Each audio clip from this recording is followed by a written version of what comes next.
Hi, I'm Alex Christofferson. I'm with you today to make a comparison between two guitars that would thrill, I guess, many of you lovers of early 80s Japanese guitars out there. It's two Ibanez Artists, or one from I think 1980 and one from 1981.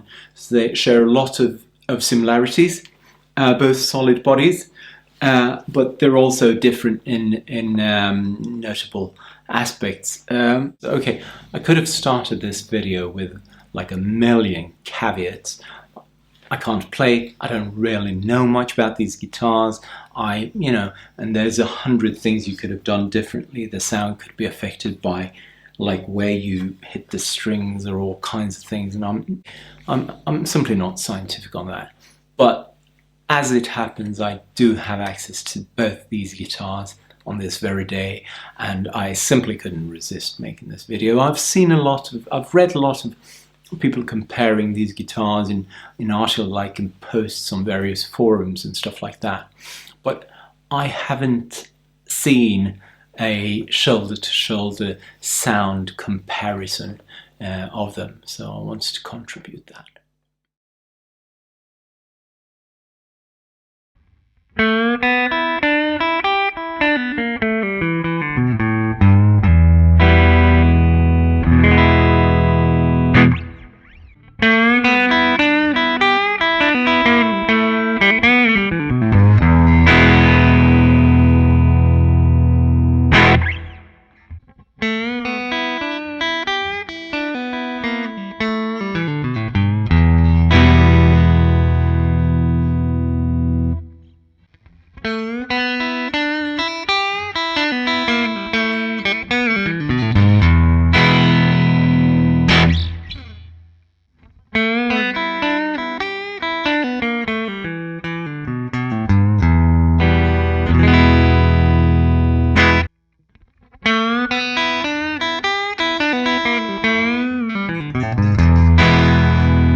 Okay, so what happened when I started recording with this one was I realized it was so hot. It was actually driving the amp more. I was getting a comparison between two different gain levels on the amp, perhaps. So what I did was actually I just get a bit more shoulder to shoulder in comparing the sounds and the possibilities of the guitars. I rolled back the volume knobs to around 7 on this 2619 guitar that has hotter pickups. It was sort of random. There's no science really behind it. It's just what I decided to do, and that's what you'll be hearing.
start with the first one, which I'll refer to as the 2619, which was, well, that was one of the sort of top Ibanez Artist models in the late 70s, the 2619. And the thing is that they eventually changed the specs and changed the name to AR-300, which is the other one I have here. And though they look very similar in the shape, there are some differences. The most noticeable one, I think, sound-wise, is the pickups, and we'll look to that and listen to the difference that there is between these two guitars. So the shift from the 2619 to the AR-300 was about 81. But the thing was, they actually changed the name before they changed the specs. So technically, this guitar of 1980 that I refer to as the 2619 was actually sold as an AR-300 if you look at the catalogue. Just to start off, trying to position these guitars a bit in guitar history. As you know, I mean, there was Fender and Gibson throughout the 50s and 60s, and in the 70s a lot of Japanese instrument makers started making copies, outright copies, many of them, of specific Gibson and Fender guitars. Towards the end of the 70s they had been sued, and a couple of makers, including Ibanez with success, sort of started making their own takes on things, taking the knowledge they had achieved, but going forward with their own marketing, their own product development. And this was sort of a top the Artist series with Ibanez was pretty much top of the line, very much Les Paul, Gibson Les Paul inspired, but very much going down its own path. It doesn't look like a Les Paul anymore. And I would say, while many people call them sort of Les Paul killers to sort of signify that they're good quality, I don't think that's fair, because this is properly an instrument on its own. It's not a Les Paul sound primarily, though you can get it, and we'll see that as well. But simply take it for what it is. What they did around 76, 77, it was getting this shape. Well, this is it simply. It's similar to the AR-300 in many aspects, but we'll take a look at some of the different notable differences. There's quite a difference on the scales. There is quite a difference in weight, with the older one from the 70s being lighter. Second, the major difference is that around 77, I think, they started placing these pickups in it, being the Super 80s. And the Super 80s, I've seen some reference talking about them as ceramic and relatively hot. And I don't know if you can see it here, but they're famous for their sort of inscription it's called the Flying Fingers inscription. And you could Google it and see it if you can't see it here on the screen. But you might see there is a pattern engraved into the pickup covers. So that's the Super 80s, and we'll see what effect it has. If you, when they shift, you see also these sort of white tuner knobs. But one of the differences you'll see if you compare them side by side, the 2619 with the later AR-300, is that it's as if the neck sticks out longer on the 2619, and you'll see it with the placement of the pickups that comes just near the edge of the guitar on the 2619, and you can count the frets, and you'll see that there's actually a fret having moved into the body on the AR-300, which probably means it sort of holds better because you get less leverage if you drop it. If I place them back to back here, you might see that the 2619 here is actually a little bit longer, higher, so it has its neck sticks out longer from the body. I don't know if you can see the difference in width, but probably you will get an idea that the reddish here on the side, AR-300, is quite a bit thicker, and weight-wise, it definitely makes a difference. The AR-300 as such has the Super 58 pickups that are not engraved. They're sort of plain in color. They are referred to in where I've read about them, they're referred to as El Nico pickups, compared with the Gibson PAFs, and referred to as sort of lower output pickups. So much for the differences. Taking a look at what they do have in common, they do have in common the idea of being super nice, super beautiful, super well built guitars. They're just lovely, and you'll notice the sound, because you'll be hearing somewhat different sounds from them, obviously, with different pickups and different types of pickups. But what they were made to do was they were built with what was called the tri-sound. There were cheaper models, the AR-100, that didn't have that. That was just pure humbuckers, as a Les Paul would have. But the AR-300 is built with the tri-sound, so are quite a few of the high specification Ibanez from the time. What it means is you're able to switch each pickup between the humbucker setting, switch it up to a single coil setting where it splits the humbucker into single coils. So you get single. You can choose which one of them independently you would like as a single coil rather than a humbucker. And there is also a third setting where they, rather than having opposite directions of the humbucker that bucks the hum, so to speak, that cancels noise, you have a parallel winding that makes it more similar actually to a single coil pickup. And it's a bit peculiar, but and some people go like, yeah, but what should I use it for? And others just go like, yeah, but it sounds great, you can use it for kind of everything. But it's more single coily, I would say, than the humbuckery thing.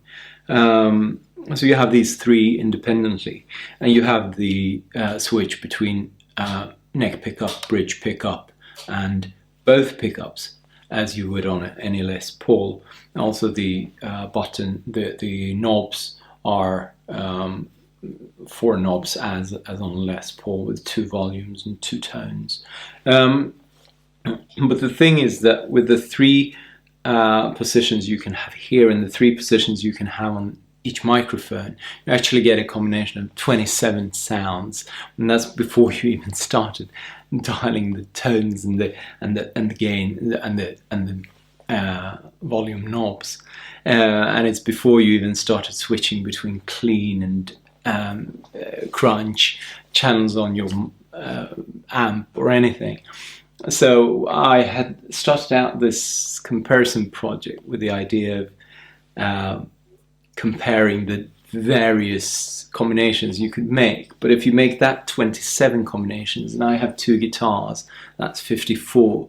And if I would do that with 2 sounds or 2 kinds of licks, I would already be in the hundreds of recordings that I would need to make. So I've needed to reduce that ambition a little bit. Another cool feature that's the same on both these guitars and not a super common solution, I think, in the guitar world generally. But Ibanez has it on these ones from both the late 70s and early 80s. What they called the Gibraltar bridge. They changed it to something different later, called the Gibraltar 2. That was nothing near it, really.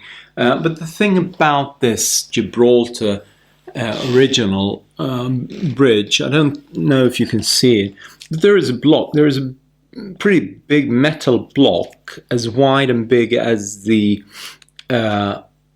bridge, basically, is dug down into the guitar and connected there. So there is a big metal block referred to as a sustain block, supposedly connecting everything about the strings deeper and harder into the body, helping it to vibrate and vibrate longer, giving it sustain.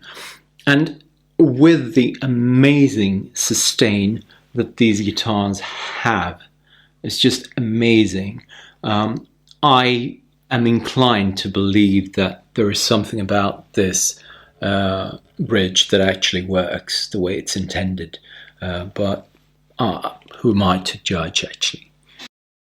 My own verdict, I'm not a knowledgeable person on these things, really, but I just think these are guitars that can offer you very much.